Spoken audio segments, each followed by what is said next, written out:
Do you ever find yourself thinking, why don't my kids listen anymore? Or maybe it didn't seem this hard for my parents or my teachers or even the police back then. Well, I don't think you're imagining it. Something has shifted. Parenting has changed, and so has the whole landscape of authority. Teachers say students argue every point of a grade. Police talk about teens who film traffic stops just to go viral. Even coaches and pastors tell me they're walking on eggshells sometimes to try not to offend anyone. Somewhere along the way, respect stopped being assumed and started being negotiated. The world our kids are growing up in looks nothing like the one we did. They've got instant access to information, opinions, and influencers, all who say the same thing. No one gets to tell you what to do. So if you've ever felt like your authority at home, in the classroom, or anywhere else is slowly slipping away, maybe this episode's just for you. Today we're unpacking 7 ways parenting and authority have changed in just one generation, and what you can do to stay connected and confident through it all on this episode of The Unscripted Mind. I'm Jim Cunningham. I'm a licensed professional counselor, and today we're unpacking something every parent, and honestly every teacher, coach, and leader has probably felt: the sense that the world isn't listening the way it used to. We're going to look at why parenting feels harder today, what's changed in how kids see authority, and how you can start rebuilding influence, not with power plays or punishment, but with calm, consistency, and connection. So let's start with one of the biggest challenges and the biggest changes: the shift from authority to equality in parenting. So if you grew up in the 80s or the 90s, you probably remember hearing, "because I said so." That was the end of the discussion. Today it starts one. We've shifted from a world where authority was automatic to one where it has to be earned relationally, quote unquote earned. A 2023 survey from Talk Research found that nearly 70% of parents identify as cycle breakers. That is, they're trying to heal generational patterns with more empathy and emotional openness. On the positive sides, kids probably feel more valued and heard. They grow up with voices and they feel confident. On the negative side, the lines get a little bit blurry. Kids start to see parents as equals, not leaders, and authority starts to become negotiable. Dr. Charles Fay of Love and Logic fame put it this way: children don't rebel against limits, they rebel against inconsistent or fearful leadership. So maybe the real goal isn't to be a friend or a dictator, it's to be calm, confident, a leader who can both be relational and responsible. Here's one of the sneakiest and most insidious shifts in parenting today. The culture, and I mean virtually all aspects of it around us, no longer has parents' back. Think about it. In past decades, your child's TV show, your neighbor, your teacher all reinforced the same message: the parents are in charge. Today, well, that story is reversed. As Goltz and Neufeld pointed out, advertisers now depict parents as neglectful, incompetent, abusive, invisible, or embarrassing in order to give the children more buying power and influence. Again, remember, they were interviewing marketing CEOs.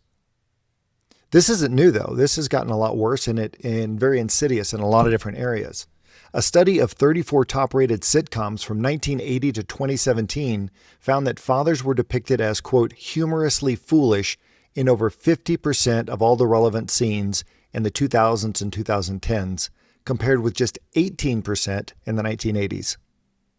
The positive side of this cultural shift is important. I mean, children are learning to question authority, to perhaps think more critically, to value fairness, not just obedience, and that's necessary in a complex world. But the negative side? Well, when every cultural cue, from commercials to social media to streaming influencers, say the parent is optional or out of step, then obedience, respect, leadership, well, they get undermined.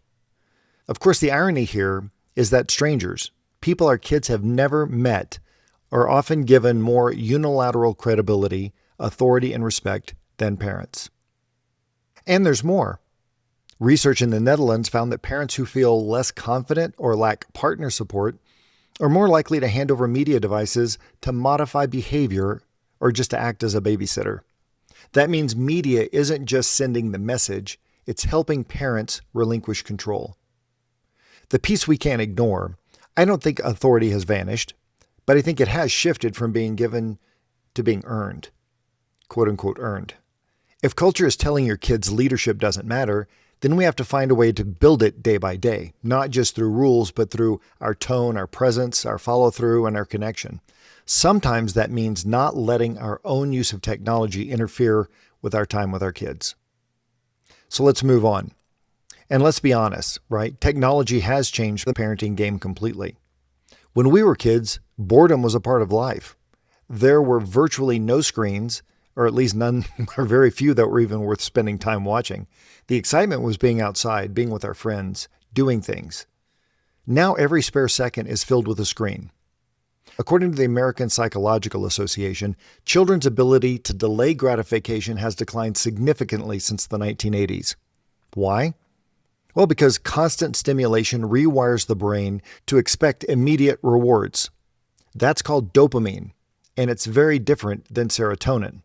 Dopamine is that spike you get when you get that like, when the slot machine pays off.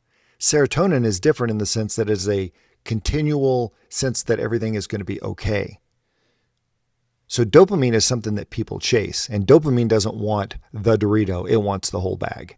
And so we're always chasing, in some ways, the dragon, right? We're always looking for that next hit, and that is addictive in a lot of ways.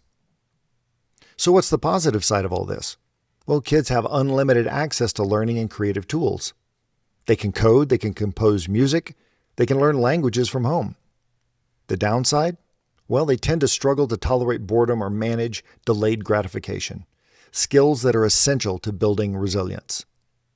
As Johann Hari argues in his book, Stolen Focus, our minds are being fired at point blank with information, and our ability to sustain concentration is collapsing under that weight. He notes that the first 12 major causes is the increase in speed, switching, and filtering. In other words, constant multitasking and overstimulation. Things you don't get from doing math homework. There is no instant payoff for that. There's no quick feedback loop for that. This perspective helps us see that when our kids struggle to wait or to tolerate boredom, we're not just dealing with poor behavior, we're dealing with brains shaped by a world of distraction and instant feedback. So when your child says 5 more minutes, you're not just battling defiance, you're up against brain chemistry, chasing the dragon. The solution isn't no screens, it's balance. Build intentional quiet time where the brain can reset. This leads us to a couple more challenges, right? How do we get rid of the screens from parents who arguably today are more emotionally focused than any generation before us? And that can be a beautiful thing. But with awareness came a new burden, guilt. We don't want our kids to hate us, so we negotiate every limit. Okay, 5 more minutes. Does that sound familiar? Now, on the positive side, empathy teaches children emotional intelligence. They learn that feelings matter. The downside, feelings often replace reality. There are things that we have to do, and it really doesn't matter how we feel about it. We got to get up and go to work. Developmental specialist Dr. Laura Markham says, when we shield children from discomfort, we rob them of the chance to build coping skills. Also, if every boundary moves, kids develop low frustration tolerance and confuse love with leniency. Remember, clear and consistent boundaries provide a sense of security. If you think about a lamb and a pen, the pen and the fence keep him contained. But on the flip side, it also keeps him safe because not only does it not let him go other places, it also keeps other things out. So setting limits is not being harsh. It's an act of love in many ways. Structure and warmth can coexist, and when they do, kids feel safe enough to grow. And speaking of structure and connection, remember family dinners without phones? If you can remember that far back, we used to watch parents talk, disagree, make up. That's how we learned empathy, social cues, appropriate relational dynamics by watching faces, not screens. A University of Michigan study found that empathy in young adults has declined by more than 40% since the early 2000s. Researchers link it to reduced face-to-face interaction. Now, the upside, technology lets kids connect with diverse perspectives and cultures. That's great. But the downside is they lose practice reading body language, facial cues, and tone, the building blocks of emotional intelligence. Psychologist Albert Bandura famously said, "Children learn more from what you are than what you teach." In other words, your presence is the curriculum. So put down the phone sometimes, not to be perfect, but to be present. And the more models kids have, the better. This takes us into the community part of this, because in the past, families were part of a village, literal ones. Grandparents lived down the street, neighbors looked out for each other, and politics didn't get in the way of that. We cared about each other because we actually knew each other. Today, most parents are doing this alone or with both parents working full-time. Now, the positive thing is kids grow up independent and adaptable in many cases. The downside is they miss the steady reinforcement of shared values from other adults and their experiences, their stories. Instead, they get their morals from peers and influencers online, and as I said before, many of which they've never even met. Researcher Dr. Brene Brown once said, "Belonging isn't about fitting in. It's about being seen for who you are and still being accepted." Kids learn that first in the community, not online. So rebuild yours. Find families that share your values. Reestablish a faith community. Invite mentors into your child's world because it does take a village. And finally, there's this element of what's driving parents.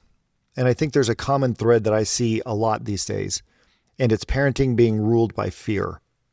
We're afraid our kids are getting hurt, they're falling behind, being judged on social media, or just being judged by other parents. Now, the positive side is that awareness can make us empathetic and reflective. It can also paralyze us. When kids see us hesitate, they interpret it as uncertainty, and uncertainty feels unsafe. Remember, kids are great observers, but they make horrible interpreters. Studies show that children who feel secure in their relationship with parents are more likely to explore their environments confidently and develop healthy coping mechanisms. As Dr. Charles Fay says, children need calm, confident leaders more than they need perfect ones. So confidence isn't about knowing everything. It's about being consistent in what you do know. Kids don't need you to be right every time. They need you to be steady. So a quick recap of these takeaways. Then versus now. Authority back in the 80s and 90s, very top-down, positional, hierarchical. Today, very relational and earned. Discipline. The rules used to be very clear and firm follow-through was expected. Now the limits are negotiated. Technology, back in the day, minimal exposure. Now, constant stimulation. Community, back in the day, shared moral messages. Now, a lot of conflicting voices are out there. Back in the day, parent mindset was very confident, sometimes rigid. Now, very empathetic and often anxious. The result? Well, back in the day, obedience came through fear, for good reason. Today, it's all about resistance through freedom. Now, I wouldn't say that either era was perfect. The sweet spot is probably combining the structure of then with the empathy of now. And we can talk about some ways to do that. So how do we reclaim influence in a world that feels a little out of control, or maybe a lot out of control? Well, I think it starts by remembering a few timeless things, the things that used to work, and getting back to what we all need the most. First, let's start with connection.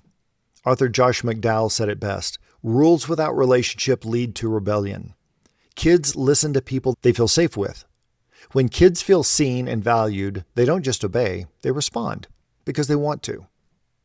Second, be consistent, not perfect. Consistency builds trust. Perfection builds pressure. Third, model self-control. Your tone and reactions teach more than your words ever will. As I often remind parents, our children are shaped more by our weaknesses than our lectures. Fourth, let your kids struggle a little bit. That's where resilience is born, not from guilt or rescue, but from failing and figuring things out. As somebody once said, never do for your child anything they can do for themselves. There's too many bad messages implicit in that. You're not good enough, you're not strong enough, you're not capable. And that's how confidence grows, is by letting them fail. And finally, rebuild community. We're not meant to do this alone.